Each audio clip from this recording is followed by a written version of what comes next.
So I want to do a follow-up on the Elite Roteo trainer that I did a little bit of a review a couple of days ago, and I think I was a little bit too excited about it. I have had a couple of more days to use it and really try it out. So this is what you need to know before you purchase this trainer. So this is the box. It's the Elite Turbo Roteo Smart B Plus. There is one that is exactly the same, but it's not the Smart B. You know, but it really is about the same. So on that video, it was kind of dark. You couldn't really see. So this video has a little bit better lighting. You kind of see that it has the stand in the front with the bar. And then on the back of it, all it has is that one point of contact. I put a flashlight, well, a light on there so you guys can see. And so I've had a couple more days on it. And in my first video, I mentioned that it's not very stable of a trainer. When you're on there, it rocks side to side. And I did some sprints on Swift last night, and I actually almost fell off. And on my previous video, I said that I think they're going to get a recall or whatnot.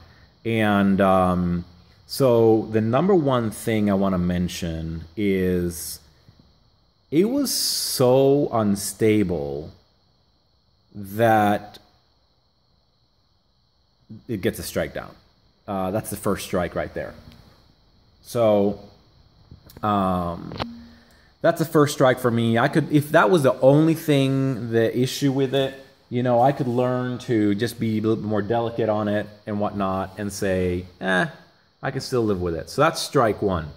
So let me go to the second point that I want to make in this video that you need to know. So in my first video, I mentioned that I don't really understand how it measures cadence. This is supposed to measure power and cadence, and it gets speed out of the derived power, okay? So it doesn't have a speed sensor per se, but because it has power, that's fine. I can live with that. That's normal, you know, that's understandable. But cadence. So when I was using it under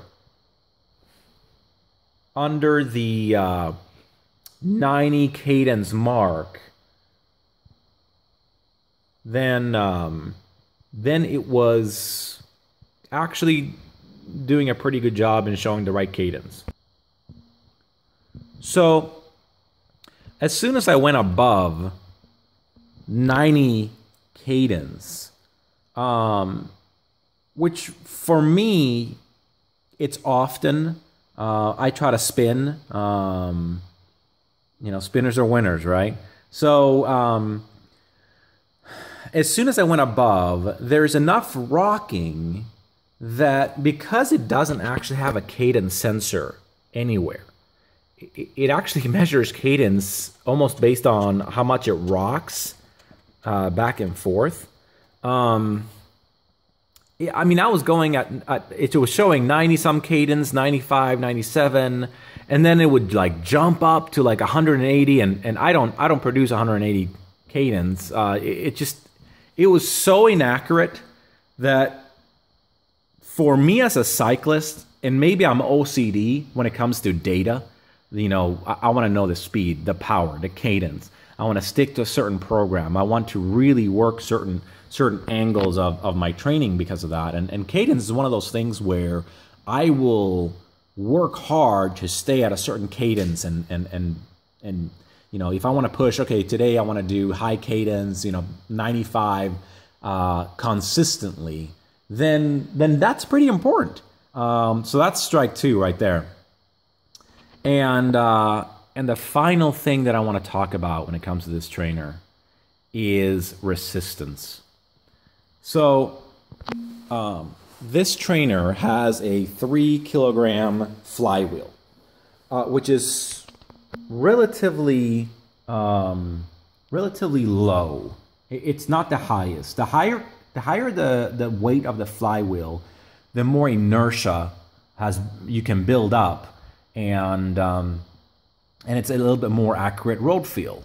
So the resistance combined with the flywheel is what you feel when you're on a trainer. The resistance on this particular trainer is so high that I ended up having to use it on the small ring in the front, and I actually couldn't go to the big ring in the front because I couldn't get the cadence up because the resistance was so high, and it's not something that's adjustable, so it's set. And because of the flywheel being lightweight, the level of inertia is just not there. So it seems like you're always pushing literally up a hill with this trainer. So strike three. I cannot recommend this trainer for anything or anyone. It's not stable, number one. Number two, the data you get out of it, power is accurate, but the cadence is not. It's just not accurate. So that's strike two. And the feel and the fact that the resistance is so high, but the flywheel is light to where there's no coasting. It's always up a hill. It feels like you're always climbing. I'm sorry. That's strike three. It's done. So really disappointed. I was so excited about a trainer like this, a direct drive trainer for under $400. But I mean, Elite could not have done a worse job with this trainer if they tried. Other than, it didn't break, right? It's not falling apart. So, and Elite actually does higher end trainers that are apparently really good. So why they missed the mark completely on this one, it's besides me. It's like, did anybody actually try it and see how it felt and how it was working prior to saying, yeah, let's make 1,000 of these or 10,000 of these? So really, really disappointed. The good thing is I did buy it at Performance Bike, and from my experience so far, their return policy is really, really good. Yeah, this trainer has just missed the mark on every single thing. In fact, I prefer my old trainer. The old trainer where I had the dumb trainer with the wheel, and I mean, it was more of a road feel than this thing. This is just like continuously climbing. And to give you an idea of my average power that I put out, just so you don't think like, well, he's a newbie, he puts out 50 watts and that's it. So the average power that I put out on any kind of given training day is around the 200 to 240. Obviously I peak a lot higher than that, when we sprint and whatnot. But, nowadays I put out about 2 to 240.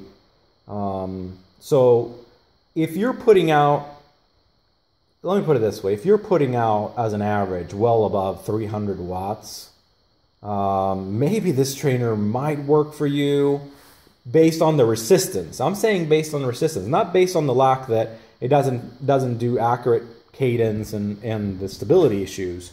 But if you're putting out over 300 watts consistently throughout your entire ride, maybe the resistance is adequate for you. But most people, come on. I mean, most people are at my level or around thereabouts. You're going to be around the 160, 150, 160 all the way to, 260, 280. But it just, I saw some other reviews online and they were kind of giving almost positive reviews on this. And I kind of did it right when I bought it, but no, this is, it misses the mark in so many different ways.